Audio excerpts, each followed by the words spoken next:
Olá, boa noite, bem-vindos ao Jornal Principal. A seguir vamos acompanhar os destaques.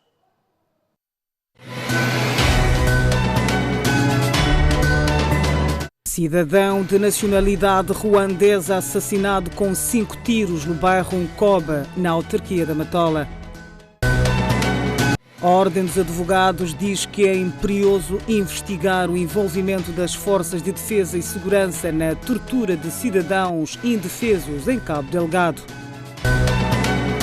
Detidos 3 indivíduos acusados de assassinar taxista com recurso a objetos contundentes em Quelimane.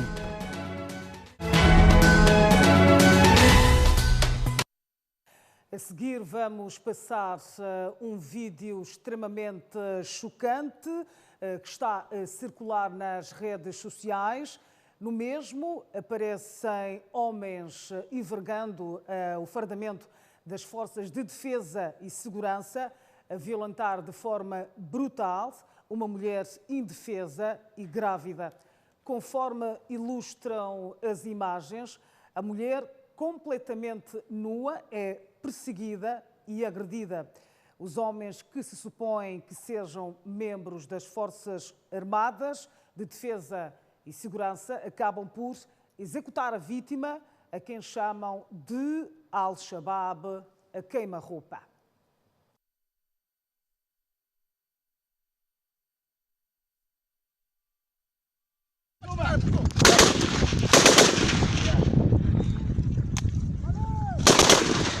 Chega, já chega.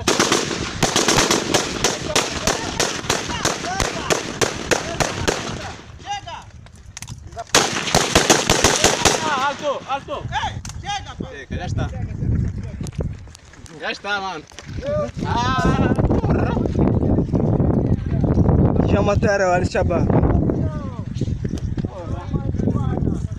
Portanto, acabamos de ver então estas imagens chocantes de supostos homens das Forças de Defesa e Segurança a executar uma mulher indefesa e grávida. As Forças de Defesa e Segurança reagiram a este vídeo e se distanciam das ações destes supostos militares. A Ordem dos Advogados diz que é imperioso que se investiguem o envolvimento das Forças de Defesa e Segurança na tortura de cidadãos na província de Cabo Delgado.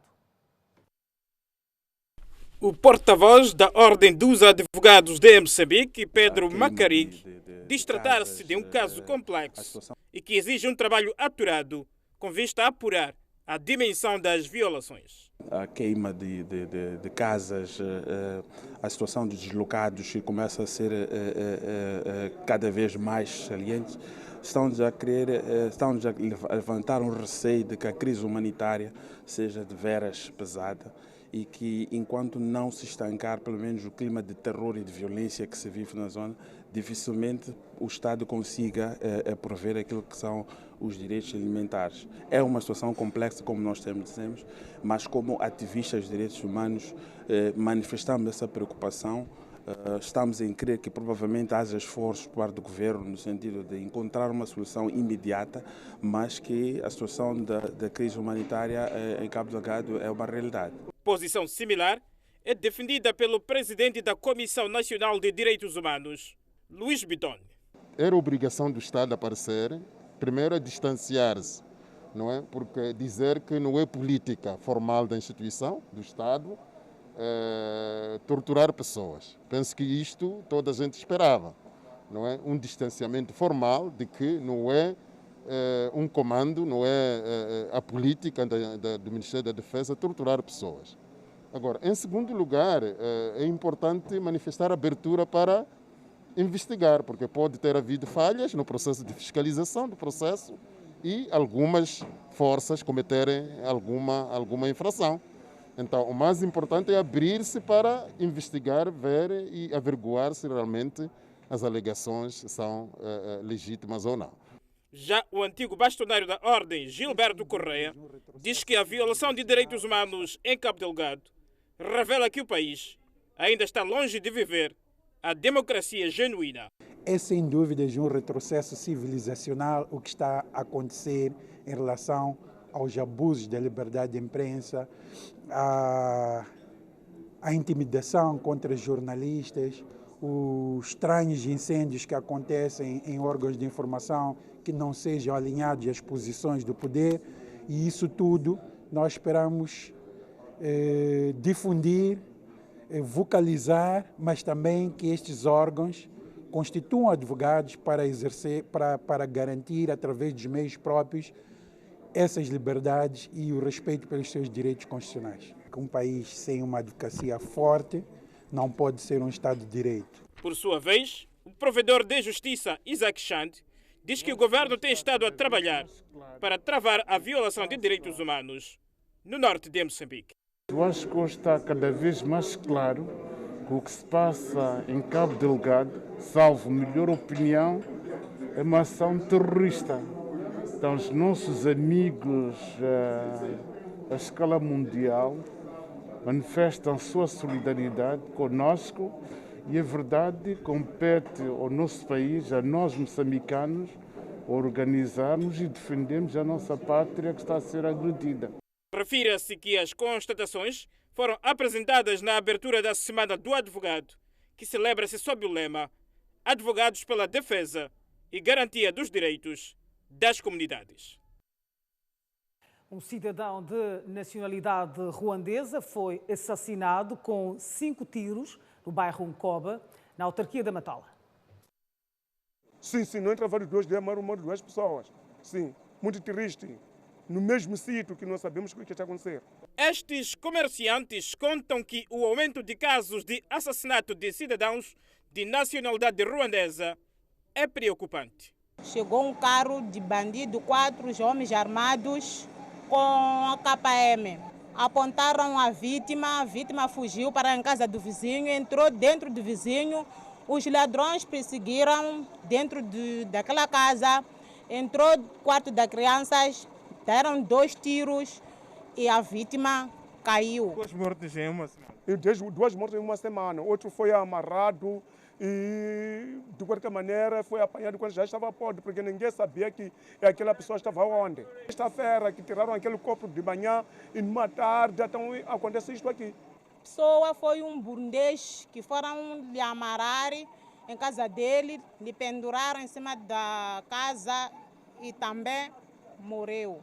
E acreditam que os criminosos há muito que estavam no encalço de Floriano, visto que várias vezes viu seus estabelecimentos vandalizados pelos malfeitores. Isso aí é uma morte que está a nos preocupar mesmo. Não é nada que não são do nosso país, mas eram nossos irmãos, queremos a justiça. Uma semana acontece duas coisas, logo mais de 2 coisas, é terrível.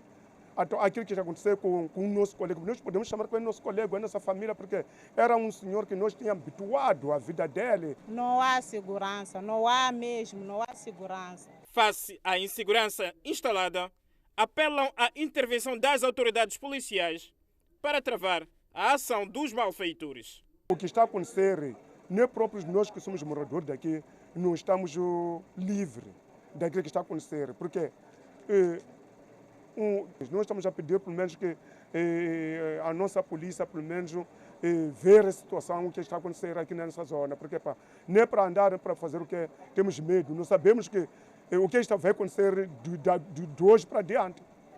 O que nós gostaríamos de ter é a justiça, porque está nos doer muito. Por exemplo, o dono dessa loja aqui era amigo de nós todos aqui em Nkoba, que não tínhamos problema com ninguém. Estamos a pedir segurança de verdade, para nós todos, não para eles que são burundeses só. Os entrevistados recordam o assassinato no dia anterior, a morte de Nkunzuruanda Floriano, de outro compatriota seu, que foi encontrado com as mãos atadas e a boca amordaçada. Quando ele veio aqui, naquela hora das 17 para as 18, então ele chegou aqui, nos visitou. Depois, ao sair para a casa dele, era a hora das 20. Então, fui para a casa dele sem saber que está a ser perseguido com os bandidos. Ele tentou da maneira de mais os bandidos, não queria nada, só queria a vida dele. Porque ele não era desse tipo de coisa. Só que a inveja, muita gente tinha, não sei. Pode ser também, porque mesmo ali naquela loja dele, as pessoas entravam. O Serviço Nacional de Investigação Criminal da província de Maputo garante estar a trabalhar com vista a esclarecer o crime. Mkuzuruanda Floriano é o segundo cidadão de nacionalidade ruandesa a ser assassinado em menos de 24 horas na Matola. Devido a estes crimes, a insegurança instalou-se naquele bairro. Mkuzuruanda Floriano, de 38 anos de idade, que por volta das 20 horas da passada sexta-feira teria sido interpelado por um grupo de 4 indivíduos armados que se faziam transportar numa viatura sem matrícula. Segundo soubemos, ao aperceber-se do perigo que corria, a vítima refugiou-se numa casa vizinha. Mas sem receio, os criminosos invadiram o local e executaram o crime. De repente só ouvi aquilo, não é grito, alguém a empurrar a porta. Só ouvi tiros só, dentro da minha casa.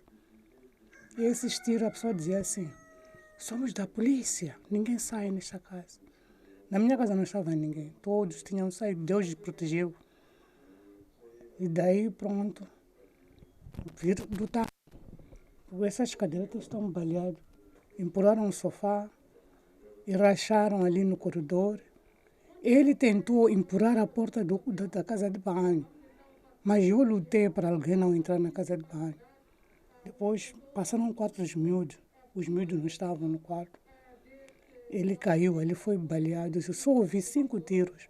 A dona da casa, onde o crime ocorreu, diz que os criminosos já haviam visitado a vítima no domingo anterior, mas a intervenção dos vizinhos evitou o pior. Pronto, daí ouviu o carro a ir embora. Talvez levaram a ele, sair para fora, só ouvi ele a roncar. Dali teve medo de entrar numa, que talvez são um dos meus netos, pedi ajuda nos vizinhos, entraram vendo que era ele. Eu o carro não vi, nem essas pessoas não vi, eu estava dentro da minha casa. As pessoas estavam aqui fora a tirar pedras, não sei. Só ouvi dizer que havia pessoas nos pneus, havia um carro, outros estavam daquela da beber e estavam do outra barraca. Estou bem, não posso mentir. Qualquer coisa fico assustado, nada. Pior que nem tem porta, quartos miúdos, até o sangue. Tirei a porta, o sangue está ali na porta ali. Por isso vem ver as balas, recolheram. Já o irmão da vítima repudia a ação dos criminosos e clama pela responsabilização dos assassinos. Essa situação é muito lamentável para nós como comunidade ruandesa, para ouvir essa notícia que nosso irmão Floriano Mkuzuruanda que perdeu a vida na noite da sexta-feira. E meu irmão, meu conterrâneo Floriano Mkuzuruanda perdeu a vida por baleamento de malfeitores. Estou chocado, muito chocado com essa informação que eu recebi.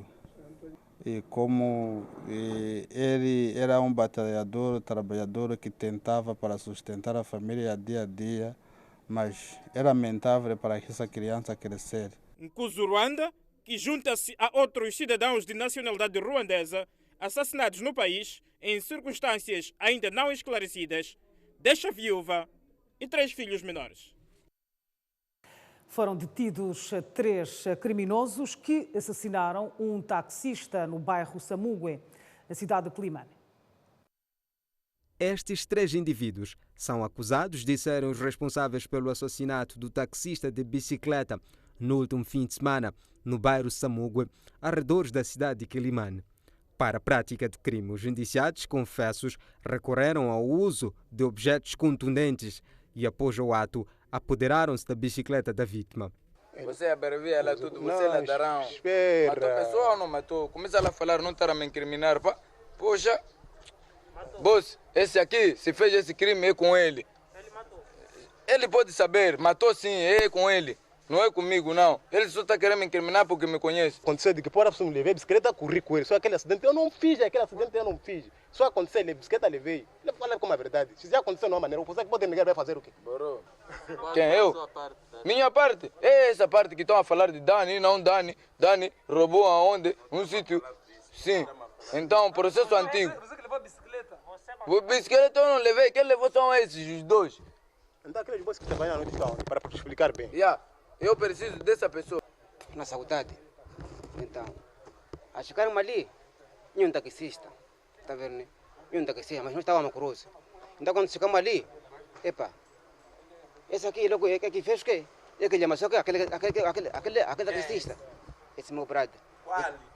Esse. É que... Fala lá nome.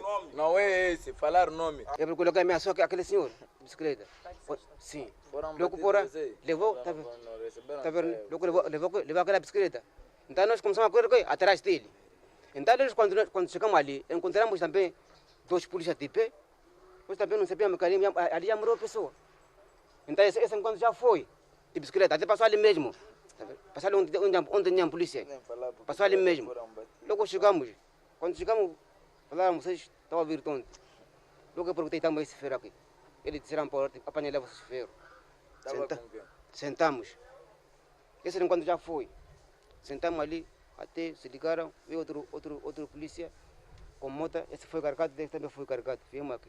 O porta-voz da PRM na Zambésia, Sidney Erlonso, diz que a rápida intervenção da corporação possibilitou a neutralização do trio. Trouxemos 3 indivíduos sob nossa custódia. É preciso referenciar que esses 3 indivíduos já têm passagem pela polícia, já têm passagem pelos estabelecimentos penitenciários da Beira, Chimoio e também daqui da província da Zambésia.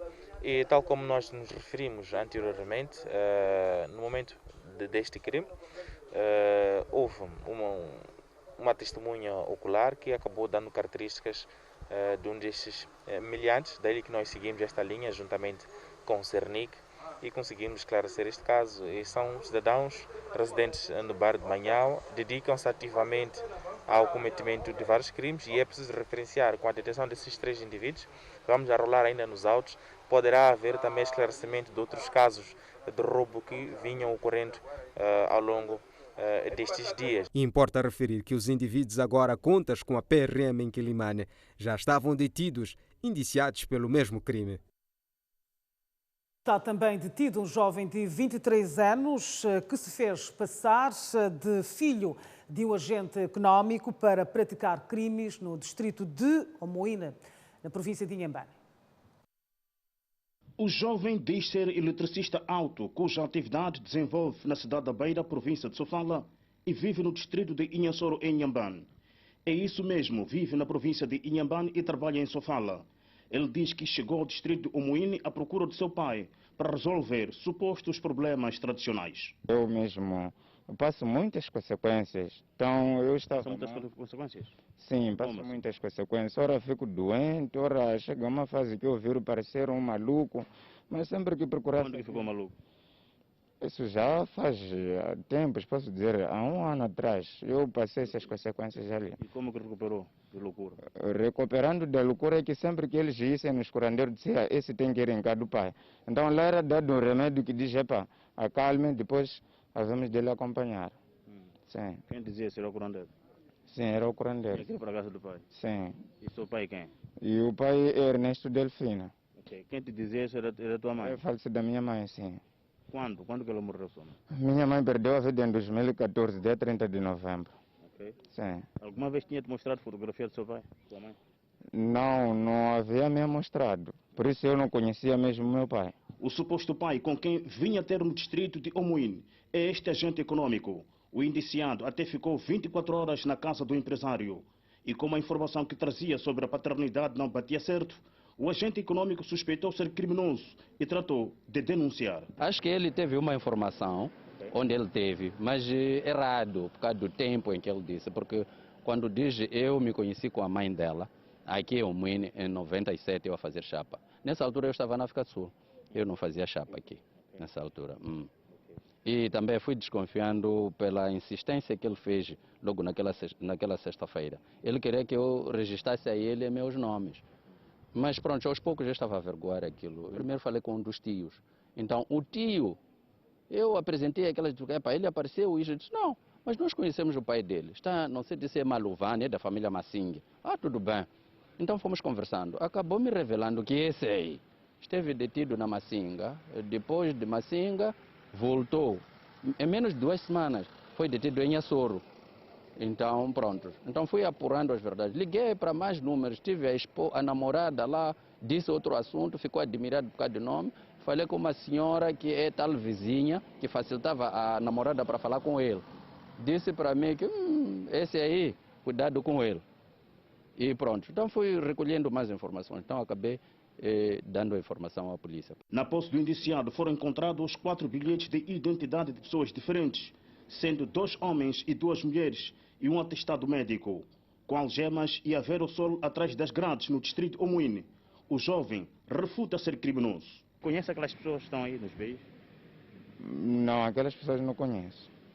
Não conheço. Quanto tempo você ficou com aquela pasta com os beijos lá dentro? Aquela pasta foi dada emprestado na quinta-feira, na noite da quinta-feira. E te apanharam quando aqui? E aqui vieram me apanhar no sábado. Ok. Todo esse tempo não foi suficiente para vasculhar ver aqueles documentos? Não, lá como eu havia posto meus chinelos, não tive muito tempo de vasculhar o que tinha. Aquilo quase de beijos que estavam embrulhados num papelzito. Fui ver onde vi, ver na machixe. Quando aquele guarda procurou saber o que tinha na pasta, eu quando vi aqueles beijos ali, num bolsinho em cima. Prontos, eu conservei, como a pasta não era minha, não tive, ideia de deitar, conservei na pasta. O agente econômico, suposto pai do jovem detido, suspeita haver outros elementos do grupo e que pretendiam roubar ou até assassinar. Por isso, chama a atenção à corporação para um trabalho investigativo. Eu estou a imaginar que haja alguém internamente que esteja a usar talvez para um certo fim. E digo isso porque mesmo nas averiguações com a autoridade, para além daquilo que estavam a perguntar, ele acabou evocando o assunto empresário. Disse, eu nunca sairia de lá, passar esses outros empresários para vir estar aqui neste empresário. Então, me criou mesmo pertúrbio.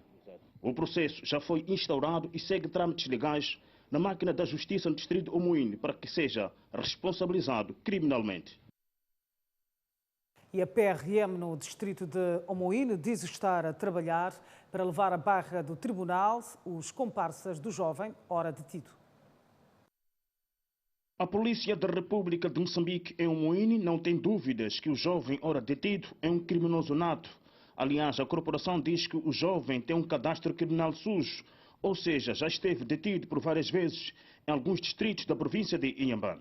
Contactamos algumas pessoas de confiança em Mangomete, onde clarificaram que ele já esteve detido no distrito de Inhassoro, Massinga e cidade de Inhambane, envolvido em vários crimes.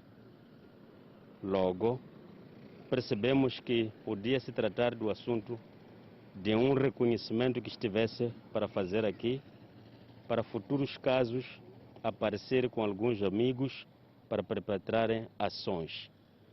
Mas como não conhecesse o local, acabou a achar que valia a pena fechar a nossa vista em falar de nome do pai. As autoridades policiais dizem-se implacáveis contra a criminalidade do distrito Omoine. A corporação entende que o jovem tinha muitas pretensões no distrito que não podia executar sozinho.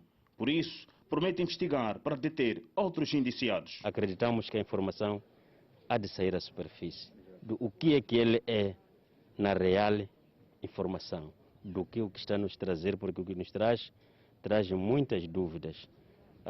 Pode até ser indicado como indivíduo ladrão, burlador, que até pode cometer homicídios. Então, aqui há sequência de situações levantadas que precisamos mesmo de um trabalho de base para encontrarmos a eficiência da informação. É o primeiro caso este ano de um jovem que se faz passar de filho do empresário para tentar praticar crime no distrito Omoine, na província de Inhambane.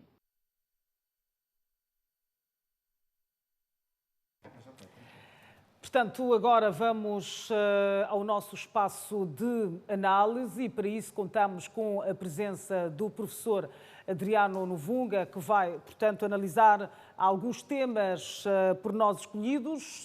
Vamos agora começar por analisar os fundos da Covid-19.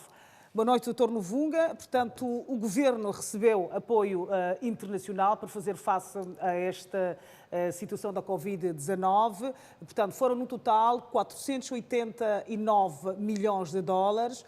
79,9 milhões foram ao Ministério da Saúde e também o Ministério do Género e Criança recebeu 20 milhões. E o restante, portanto, vai-se usar de acordo com as necessidades, portanto, do país. Qual é a análise que faz da transparência da gestão destes fundos? Muito obrigado. Boa noite a telespectadores. O primeiro ponto que nós temos como sociedade civil em relação aos fundos da Covid-19 é que depois que o governo recebeu este dinheiro, ficou no silêncio. Se passaram 4 meses até que começamos a levantar o assunto, é quando disseram que não, afinal nem todo o dinheiro era para a Covid e aquele que era para a Covid tinha sido utilizado na sua maior parte em forma de ajustes diretos. E quando entramos no detalhe, vimos que são muitos milhões de meticais adjudicados em forma de ajuste direto.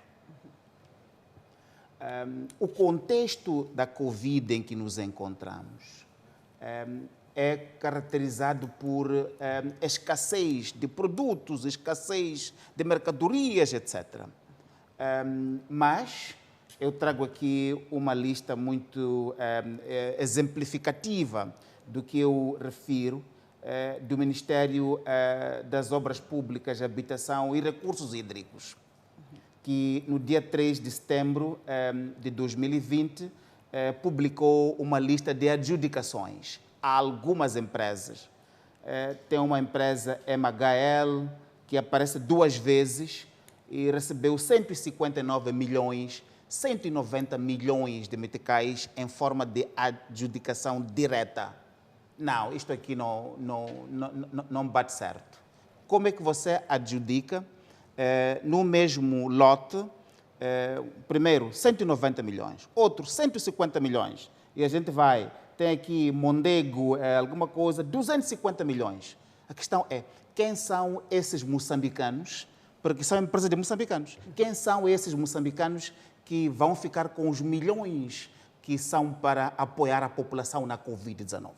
Num contexto onde, durante o tempo da vigência do estado de emergência, o governo esteve silencioso quanto ao apoio à população.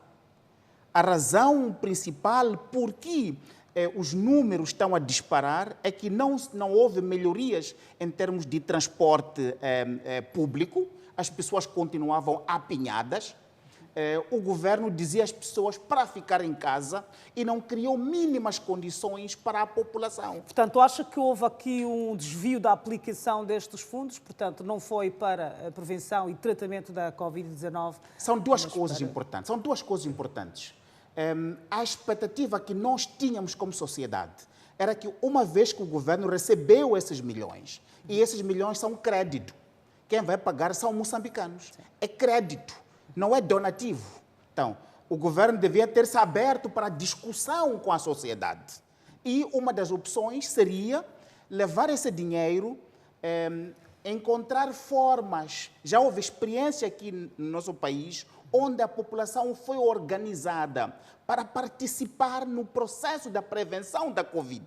Mas o governo levou o dinheiro, se fechou e o que fica claro é que se distribuíram entre eles. Quando você tem um procurement desta maneira é indicativo, claro, de que os governantes se distribuíram entre eles, porque aqui há empresas de dirigentes aqui. Há empresas de dirigentes aqui e distribuíram às empresas dos amigos. E a questão central é qual é a opção esta que se tomou, porque, como pode ver, os números da Covid estão a disparar. Mas já se distribuíram o dinheiro e as condições não estão criadas no terreno.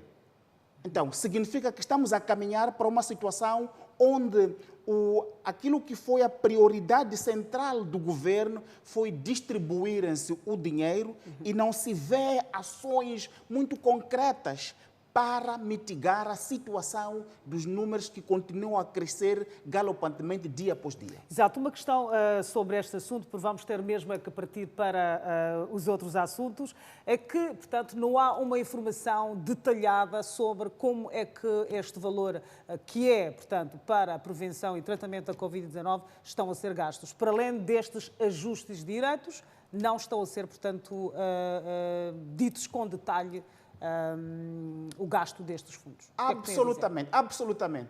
O mesmo se passa com o Ministério da Saúde, onde o ministro acabou dando a informação. Depois que lhe apertamos várias vezes, dissemos que não está a disponibilizar a informação. E quando a informação aparece, é muito agregada, mas o denominador comum em todas as unidades orgânicas do governo que receberam dinheiro estão a gerir são ajustes diretos. E quando estamos a cavar a fundo de quem são as empresas que se beneficiaram dos fundos do Covid, são empresas de dirigentes, dirigentes superiores do Estado, e são empresas de amigos de dirigentes. E a questão central aqui é monitorarmos para ver se aquilo que deve ser realizado efetivamente vai ser realizado. Exato. Mas uma questão central aqui é que, em termos de coerência da estratégia do governo, essa estratégia foi orientada pelo objetivo de distribuição do dinheiro entre as pessoas que têm acesso ao poder e menos a exploração de opções de políticas que envolviam a participação da comunidade, como forma de empoderá-la para que ela própria participasse e, por via disso, estivesse capacitada para se precaver e, por via disso, contermos a propagação da Covid-19. Exato. Vamos passar então para um outro tema. Vou pedir que o Dr. Novunga seja telegraficamente uma análise, aliás, telegráfica. Vamos então falar do programa Sustenta e, portanto, e também da Agência de Desenvolvimento Integrado do Norte e também do Fundo Nacional de Desenvolvimento Sustentável, portanto, que passam a ser tutelados pelo Ministério da Agricultura. Como é que analisa a primeira fase do programa Sustenta, que foi implementado em 2017 nas províncias de Nampula e Zambésia? O primeiro ponto em relação a isso, e já o dissemos muito claramente, nós esperávamos que, tendo-se implementado esta fase inicial, houvesse uma avaliação muito clara para sabermos quanto dinheiro esteve disponível, o que é que se fez com esse dinheiro e avaliássemos os resultados da iniciativa. Aquilo que nós vimos, nada disso aconteceu. Isto tudo ficou misturado com um programa, o Sustenta, que se pressupunha distribuir carteiras escolares, que as carteiras não foram distribuídas na forma como se prometeu que as carteiras seriam distribuídas. E o programa fez uma lavagem de imagem na televisão, mas aquilo que eram resultados concretos que eles esperavam, esses nós não vimos. Vimos documentos bonitos, mas na realidade não vimos ações concretas. E quando esperávamos que o Tribunal Administrativo iria perseguir o assunto para compreender o dinheiro público utilizado aqui, eis que não só o Tribunal Administrativo não quer saber do assunto, como também, neste novo governo, esses programas todos, que são programas do Estado moçambicano, percebe? São nossos programas, todos como moçambicanos, são levados e acompanham um certo ministro para um certo setor. O que dá a ideia de que não são programas pensados estrategicamente para o país, mas são veículos de um determinado ministro. Mas quer-me parecer, segundo o que o Presidente da República disse quando, portanto, a projeção do Sustenta a nível nacional, a implementação do projeto Sustenta a nível nacional, que de facto resultou. Por isso estão a fazer essa réplica em todas as províncias. O governo de Moçambique não funciona assim. O governo de Moçambique funciona com um plano quinquenal do governo, que é aprovado em Assembleia da República. É o plano quinquenal do governo e depois tem o plano econômico-social. Olha, o plano econômico-social não é o Sustenta.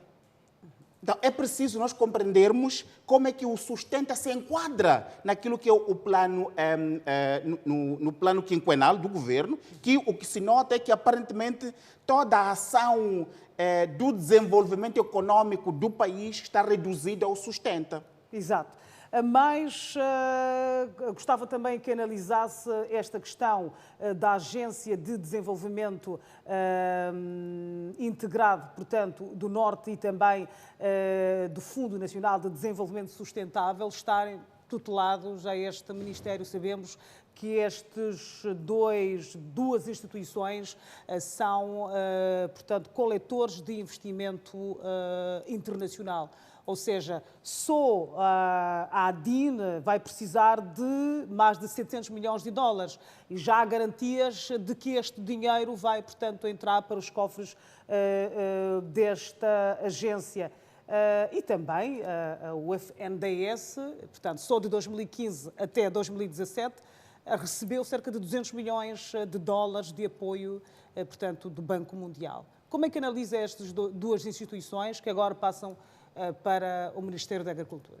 A preocupação é a mesma. O caso do FNDES, que era o programa do ministério anterior, aquele ministério foi extinto sem que tivéssemos um relatório da auditoria dos fundos públicos que estavam naquele ministério.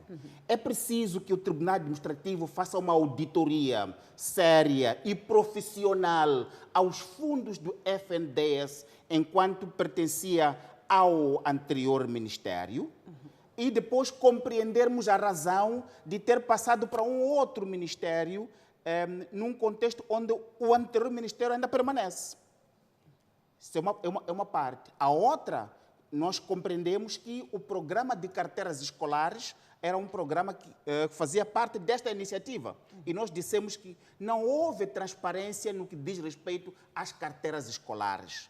Portanto, quanto dinheiro havia para as carteiras escolares e quantas carteiras foram produzidas, onde e por quem e quantas foram entregues aonde, em termos de carteira. A outra questão se prende novamente com o dinheiro que esta agência movimenta. Este dinheiro é dinheiro público, são créditos que vão ser pagos pelos nossos filhos e pelos nossos netos e termos informação completa sobre quanto dinheiro, em que modalidades, para que foi utilizado, é da democracia sabermos isso. E em relação à ADIN, a preocupação é a mesma. Fica a ideia de que a ADIN é do ministro. E, em termos de coerência da intervenção do governo para a intervenção no Norte, em Cabo Delgado, o nosso entendimento primeiro era de que a ADIN devia situar-se sob tutela do Conselho de Ministros para beneficiar justamente do poder que assiste esta entidade de coordenar todos os setores, porque a ADIN perpassa todos os setores, não é de um único setor. Segundo, é que tem que haver a ADIN distinta do Ministério da Agricultura. E qual é o perigo da ADIN estar, portanto, tutelada ao Ministério da Agricultura? Última questão, muito rapidamente. Vamos perder conta do que se vai passar aqui. E, pelas contas que fizemos, o dinheiro que estas entidades todas vão movimentar é superior ao das dívidas ocultas. Cerca de 2,7 bilhões de dólares? É superior ao das dívidas ocultas. Então, o que nós estamos a dizer aqui, este assunto é seríssimo. Se recordar, estamos na crise em que estamos por causa das dívidas ocultas. Então, se estamos a assistir uma nova arquitetura que pode resultar em novas dívidas ocultas, é da democracia dizermos não. É da democracia termos transparência, compreendermos ao nível da gestão dos fundos, mas também ao nível da efetividade da ADIN pelas responsabilidades estruturantes que tem para nos ajudar a aliviar as razões do conflito em Cabo Delgado. Muito obrigada, Dr. Adriano Novunga. Infelizmente temos muito pouco tempo no jornal principal. Despachantes aduaneiros de todo o país dizem que a Covid-19 está a gerar prejuízos avultados devido à redução de importação para o país.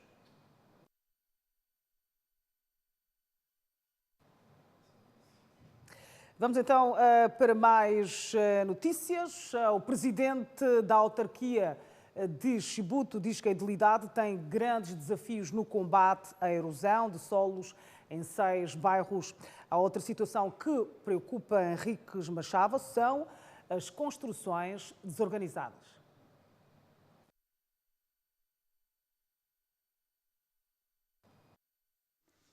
Henriques Machava, edil de Chibuto, pronunciava-se à margem do lançamento do Plano de Estrutura Urbana na cidade de Chibuto, que terá duração de 6 meses para a sua implementação.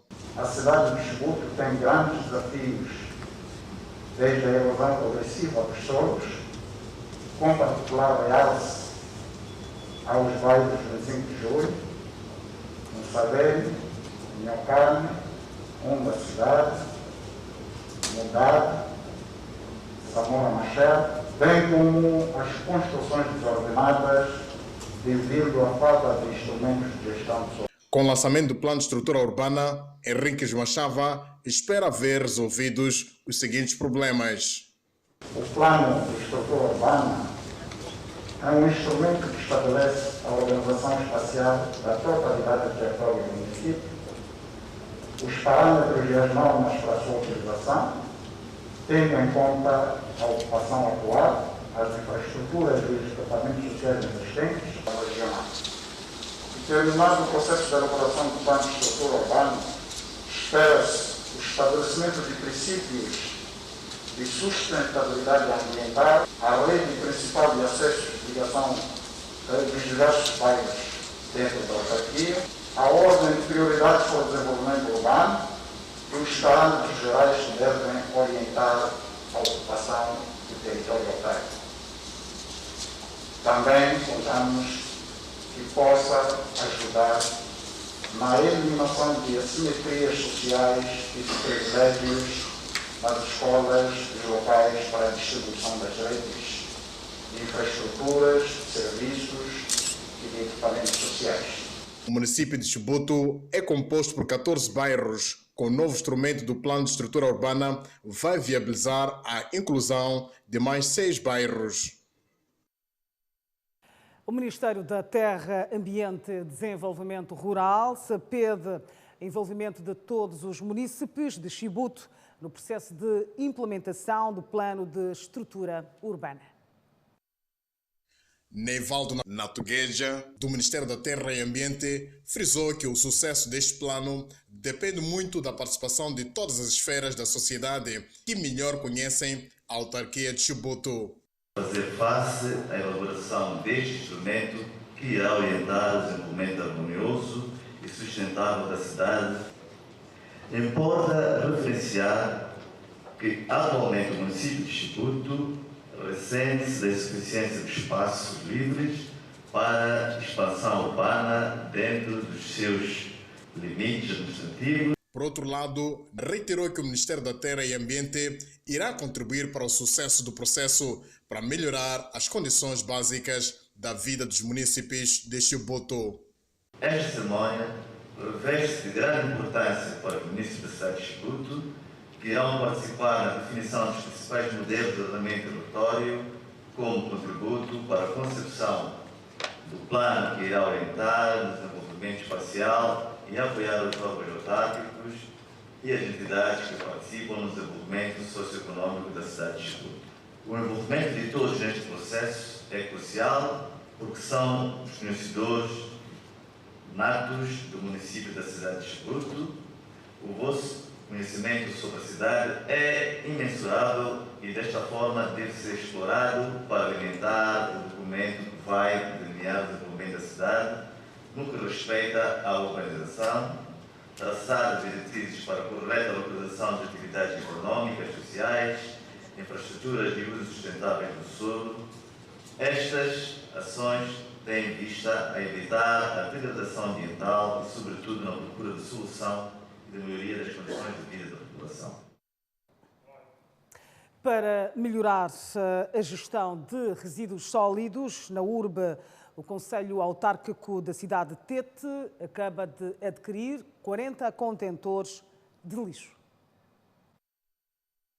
O Conselho Autárquico da cidade de Tete acaba de adquirir 40 contentores para o acondicionamento de lixo no âmbito de melhoramento de gestão de resíduos sólidos na urbe. Trata-se de contentores com capacidade para 6 metros cúbicos cada, avaliados em cerca de 7 milhões de meticais, valor este proveniente dos cofres da edilidade. O vereador de Saneamento Básico e Meio Ambiente do Conselho Autárquico da cidade de Tete, Adamo Manonga, afirma que esta iniciativa visa melhorar a gestão de resíduos sólidos, uma das melhores preocupações que têm sido levantadas pelos municípios. O Conselho Municipal da cidade de Tete, no âmbito daquilo que é o seu plano do 2020 para a área de saneamento, conseguiu adquirir 40 novos contentores que vão ajudar naquilo que é a gestão de resíduos sólidos a nível do município da cidade de Tete. Estamos a falar de um investimento orçado em cerca de 7 milhões de meticais, para garantir que a remoção de resíduos sólidos a nível da nossa cidade seja mais eficaz possível e que a nossa cidade continue a ser cada vez mais limpa, bela e segura. Noutro desenvolvimento, Manonga diz que com os contentores ora adquiridos vão reforçar aquilo que é a capacidade de recolha de resíduos sólidos na urbe. Uma das preocupações que eram levantadas e apresentadas pelos munícipes era a mesma questão de falta de contentores em alguns pontos. E acreditamos nós que com este esforço que o Conselho Municipal está a fazer no sentido de adquirir mais contentores, vai reforçar cada vez mais aquilo que é a gestão dos resíduos sólidos nos bairros. Então a nossa meta como Conselho Municipal é garantir que cada vez mais munícipes tenham a provisão desse serviço de recolha de resíduos sólidos.